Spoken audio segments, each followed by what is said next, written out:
Assalamualaikum warahmatullahi wabarakatuh dan selamat siang semua. So, hari ni kita sambung lagi dengan topik yang sama, Mechanical Engineering Design MEC 332. Okay. So, kalau kita recap balik sebelum ni, kita dah tengok di dalam chapter 1 hari tu. Chapter 1 kita start dengan problem statements, problem identification. So, di dalam problem identification tu kita basically cari masalah, bukan cari masalah, kita identify masalah. So daripada masalah tu kita come out dengan identification needs daripada masalah tu sendiri. Dan juga kita juga telah buat some brainstorming guna problem solving tool, affinity diagram, brainstorming untuk kita come out apa benda, contoh-contoh feature yang perlu diadakan untuk kita punya projek yang bakal kita akan buat nanti. Dan juga kita juga ada buat some interview session, kita ada discuss sikit pasal interview session dan juga survey, dan juga kita buat sedikit something yang kita panggil gathering information, dan mendapatkan maklumat daripada sumber-sumber yang betul yang kita boleh gunakan sebagai salah satu kajian kita.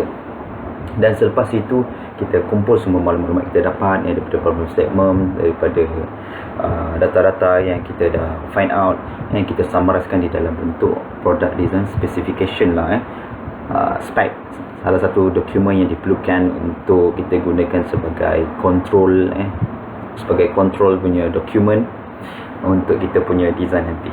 Okey, so itu adalah chapter 1. So hari ni kita nak masuk chapter kedua, chapter yang paling meriah saya rasa lah, chapter kedua ni, chapter concept generation and concept evaluation.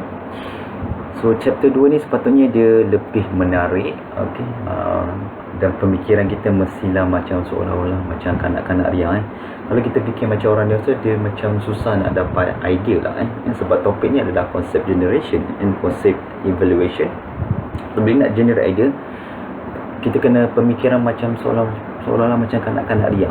Kalau dia macam kanak-kanak ria, dia mesti boleh generate pelbagai idea. Kalau kita compare orang dewasa dan juga kanak-kanak, orang kanak-kanak lebih kreatif, dia lebih kreatif. Contohnya masa kita kanak-kanak dulu, kadang-kadang kita ingat bergigi tu macam macam pedang. So sebab tu kanak-kanak lebih kreatif. So untuk kes ni, sebab kita nak generate creativity di dalam konsep generation, kita kena seolah-olah fikir macam kanak-kanak ria. Okay. So hopefully semua dah bersedia, semua berfikir hopefully macam kanak-kanak lah, di dalam konsep generation. Okay. So konsep generation, kita akan generate macam-macam jenis idea, ataupun pelbagai jenis solution. Tapi kita nak tengok dia secara macam kita nak lakukan secara betul, di mana kita bukan saja dapat solution, tapi kita basically akan generate pelbagai jenis idea. Sebab kadang-kadang ada orang juga buat concept generation, tapi idea dia cuma satu je, pengkhususan kepada idea itu saja, jadi dia tidak meriah.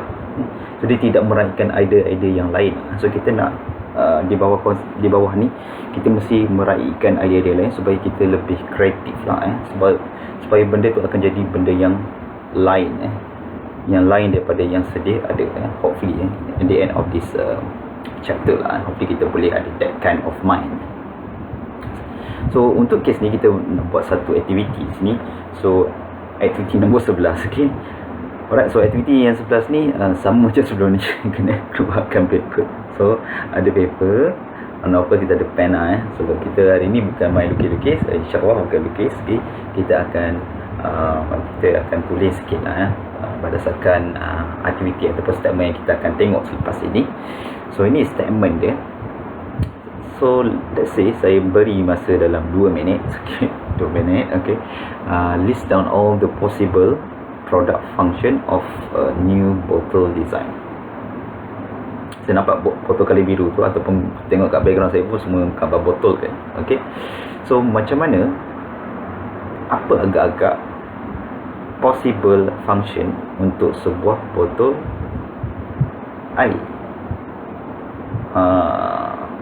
So saya bagi hint lah Saya bagi hint, kalau nak buat botol air ni, kita seolah kita kena implement empathy. Seperti yang kita belajar dah sebelum, kita ada belajar empathy kan. So bila kita belajar empathy ni, kita seolah-olah berada di situasi orang tu. Contohnya saya fikir saya adalah sebagai seorang botol air. Saya seekor, saya sebotol, saya adalah botol air. Okey. Dia seolah macam kita buat yang dulu kita tulis karangan saya sebatang pen macam itulah So kamu jadikanlah, kamu berada di situasi, kamu jadi botol air. So botol air ni apa yang boleh kita bagi dekat manusia? Okay.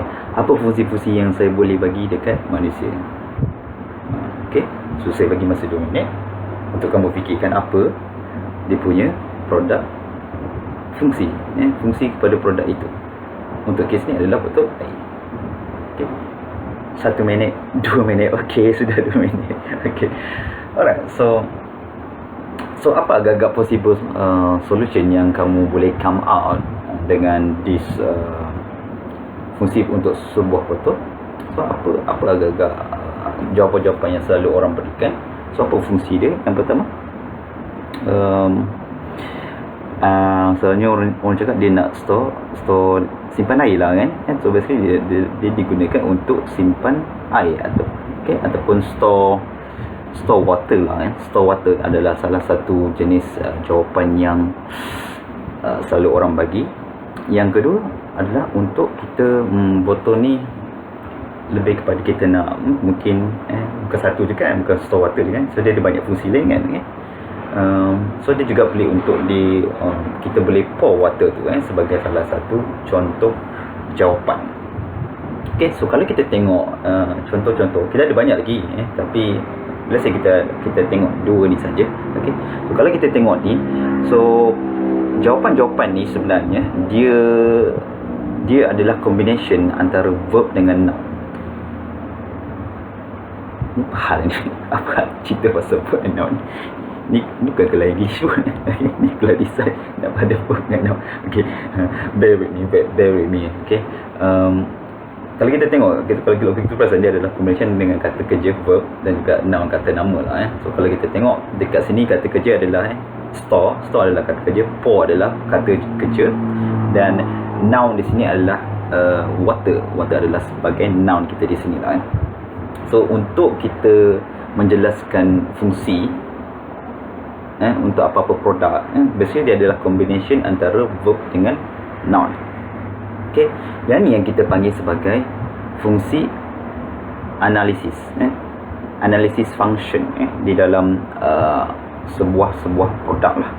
Okay, so dia adalah combination antara verb dengan noun. Okay, tapi isu dia ada isu dia sikit, error sikit. Betul ke verb yang kita guna tu betul ke noun yang kita guna itu adalah betul? So itu persoalan dia sekarang ni. Let's say kita tengok yang mudah sikit, noun kata nama. Betul ke botol air dia store water sahaja? Betul ke? Okay, betul ke botol air dia pour water sahaja? Itu yang persoalan kita nak tahu.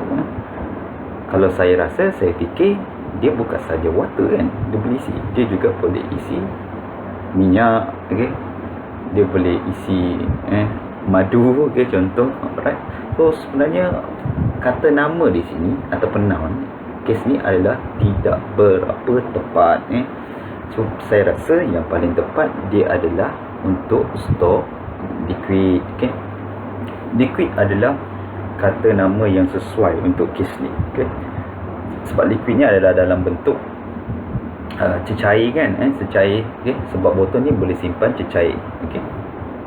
So itu in term of kata nama. Jadi kalau kita tengok pula untuk kata kerja verb, adakah kata kerja itu betul?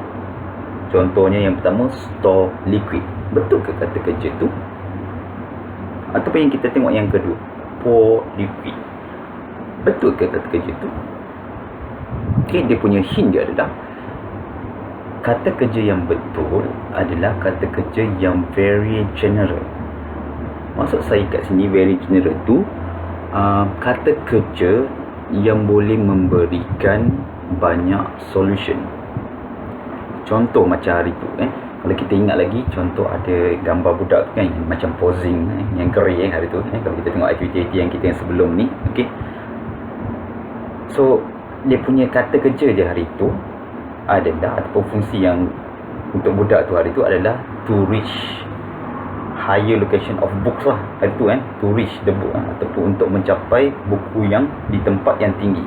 So daripada situ kita boleh bagi pelbagai jenis solution kan hari tu kalau kita ingat hari tu kita suruh orang dewasa ambil, ataupun kita menggunakan tangga, kita menggunakan helikopter turun daripada bawah, ataupun kita kena reactive spider tu dan jadi Spiderman, ataupun kita guna mental jadi Superman untuk ambilkan buku. So ada kata kerja yang sesuai yang boleh menyebabkan banyak jenis solution yang kita boleh come out lah. Let's say kita tengok balik persoalan kita tadi, store liquid. Store liquid tu adalah kata kerja yang akan memberi banyak solution ataupun tak?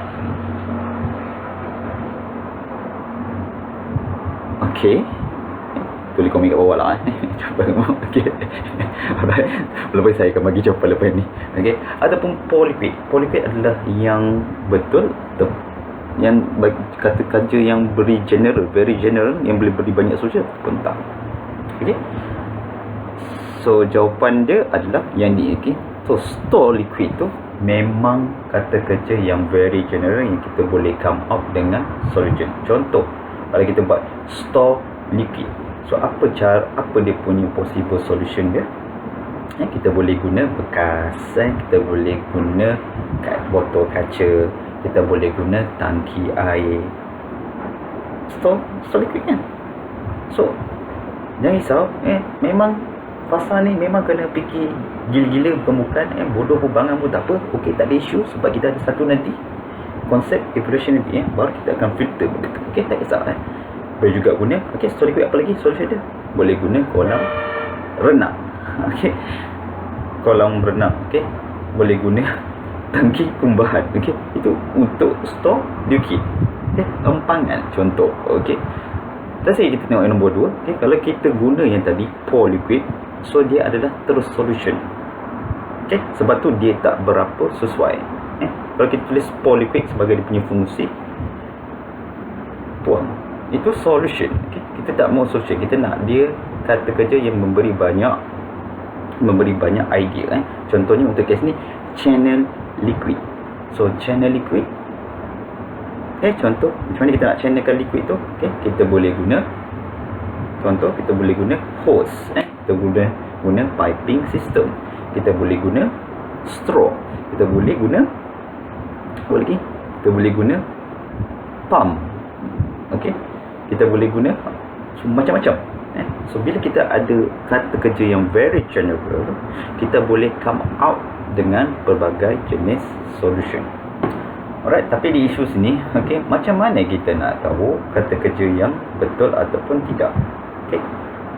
Kata nama senang kan tadi water tu kita boleh lah fikir logik liquid lah tapi untuk kata kerja dia macam sedikit susah sedikit. So basically jangan risau, benda ni kita boleh tunjuk. Ada orang dah buat research, ini adalah kata kerja yang general yang kita boleh guna dan dia telah summarize di dalam bentuk table yang kita boleh refer semua orang. So ni adalah table lah so boleh gunakan semua kata kerja ni untuk analisis fungsi yang kamu akan buat untuk you punya projek nantilah So ni semua adalah very general yang kita boleh come out dengan solution. So kalau kita repeat balik aktiviti yang sama tadi dan kita try untuk come out fungsi yang patut ada pada sebuah botol. Contohnya untuk kes ni this is the all possible answer menggunakan kata nama yang betul dan juga kata kerja yang betul lah So pertama adalah store liquid, kedua adalah channel liquid tu ada medium, secure liquid from contaminate, regulate liquid flow that bukaan tu, dan juga kita boleh display liquid level. So ni antara banyak lagi fungsi sebuah botol, tapi ini antara fungsi yang kita boleh come out untuk ni. Hopefully semua faham macam mana kita nak buat analisis fungsi, tapi isu dia macam mana kita nak list down semua possible answer ni. Macam kita nak pastikan semua possible function pada, contohnya untuk kes ni sebuah botol. Macam kita nak tahu dia punya semua fungsi tu kan, kita boleh list down semua fungsi.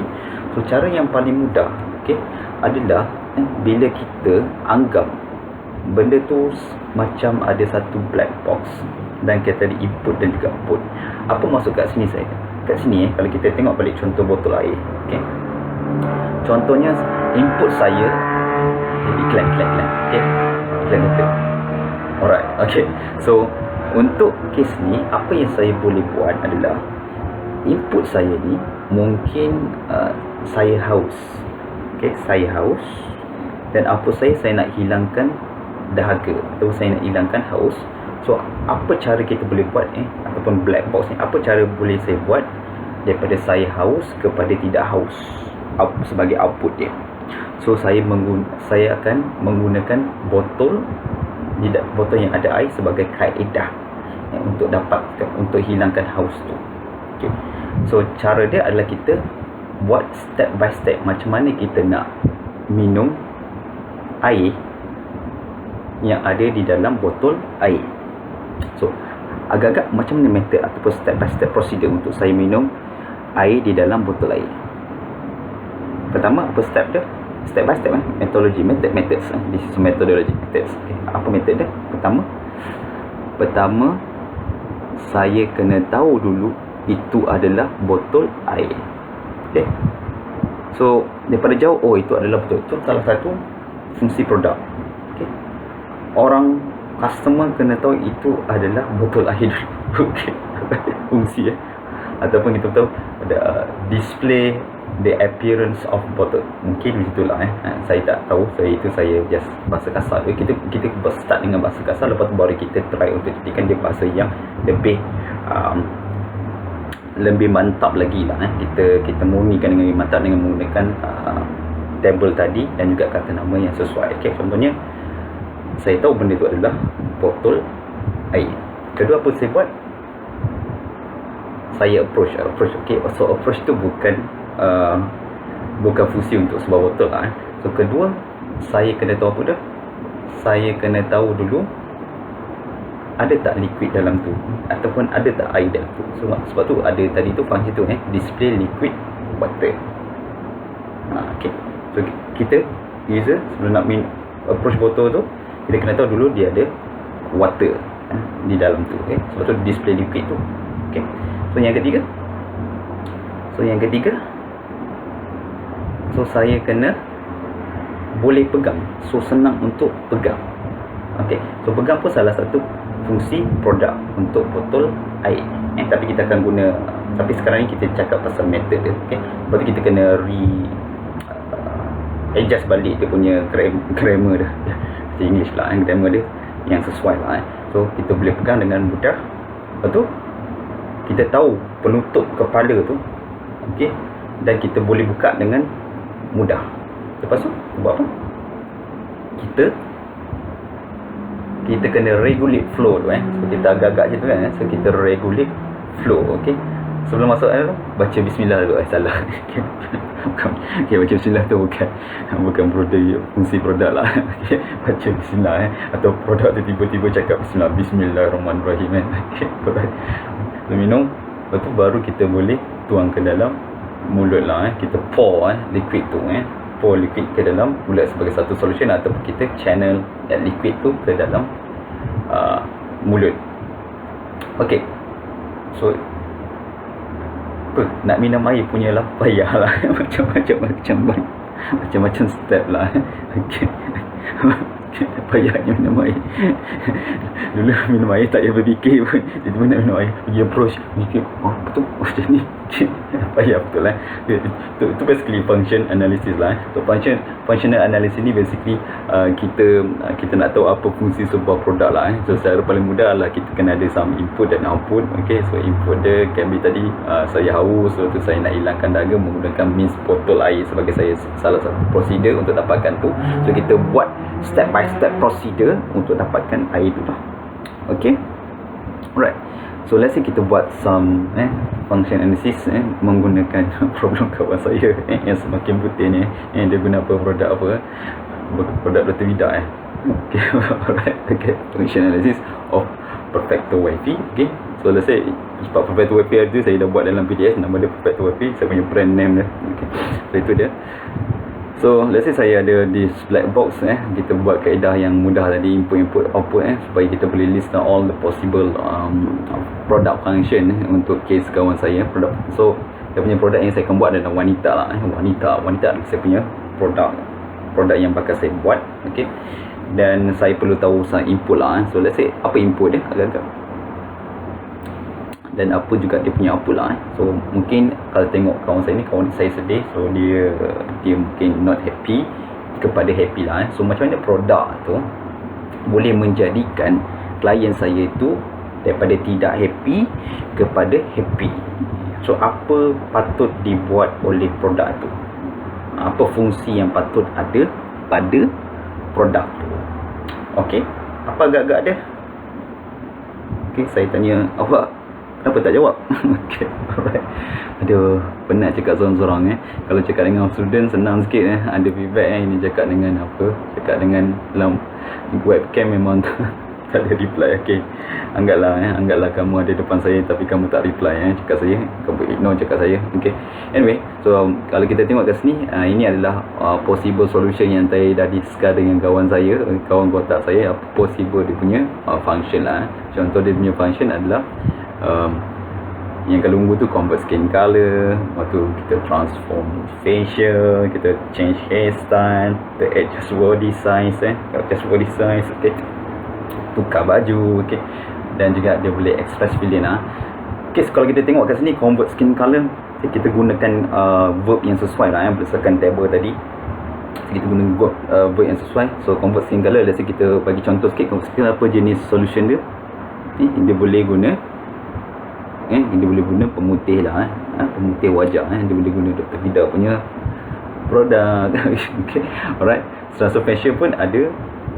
Itu adalah very general punya fungsi yang kita boleh propose pelbagai jenis solution.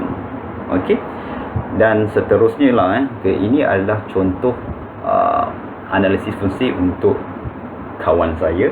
Okay, so hopefully dengan belajar this analisis fungsi, kamu boleh buat juga untuk projek kamu nanti lah. So kita berhenti dulu takat ni di bawah konsep generation, ataupun kita panggil sebagai function analysis untuk case ni. So kita jumpa lagi next time dengan sambungan konsep generation. Assalamualaikum, jumpa lagi, bye bye.